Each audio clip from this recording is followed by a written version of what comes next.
مرحبا بكم مرة أخرى في هذا اللقاء الإعلامي اللي يخص اللي تتشرف الساعة الهيئة العليا للمستقلة للانتخابات في إطار الاستعداد لتنظيم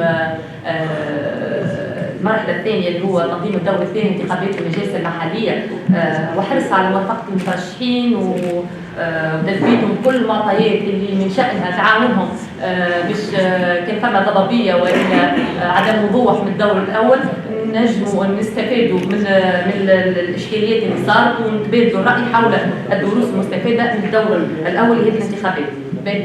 قبل كل شيء زاد كيف ما ننساوش لابد من ان نقدموا بالتهاني لكل الفائزين في الدور الاول سواء من المترشحين او من ذوي الاعاقه الذين اسعفهم الحظ، وتمنياتنا بالتوفيق لكم المترشحين للدور الثاني.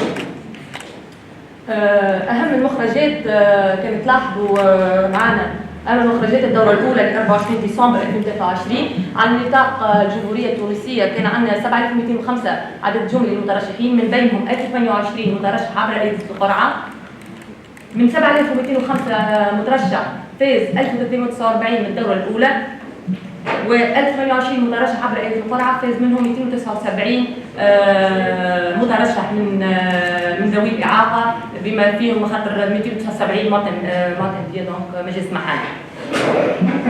على نطاق سوسة كما تلاحظوا سوسة مجلس جهوي متكون من 16 مجلس محلي، عدد الأعضاء المجلس المحلية 112، عدد الأعضاء المجلس المحلي من ذوي الإعاقة اللي فازوا بالدور الأول عندنا 16 عضو من ذوي الإعاقة، عدد الجملي لأعضاء المجلس المحلي 112 مع 16 من ذوي الإعاقة عندنا 128 عضو مجلس محلي. الفائزين من الدور الأول أكودا لن يكون فيها دور ثاني، ستة أعضاء تم فازوا، والمقاعد المتبقية للدور الثاني صفر كما تلاحظوا. حنا سوسة هنايا فائزين 4 عندنا دورة واحدة في دائرة انتخابية وحيدة.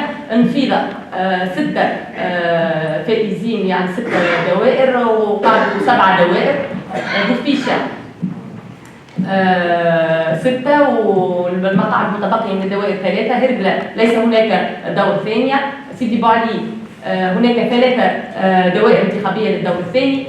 كوندار ليس هناك دور ثاني. سيدي الهاني دورة ثانية في دائرة انتخابية وحيدة. سوسة المدينة دائرتين انتخابيتين سيقع فيهما تنظيم الدورة الثانية.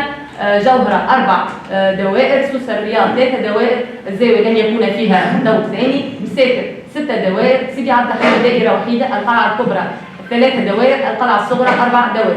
دونك عدد الدوائر المتبقية لتنظيم الدورة الثانية 38 دائرة انتخابية.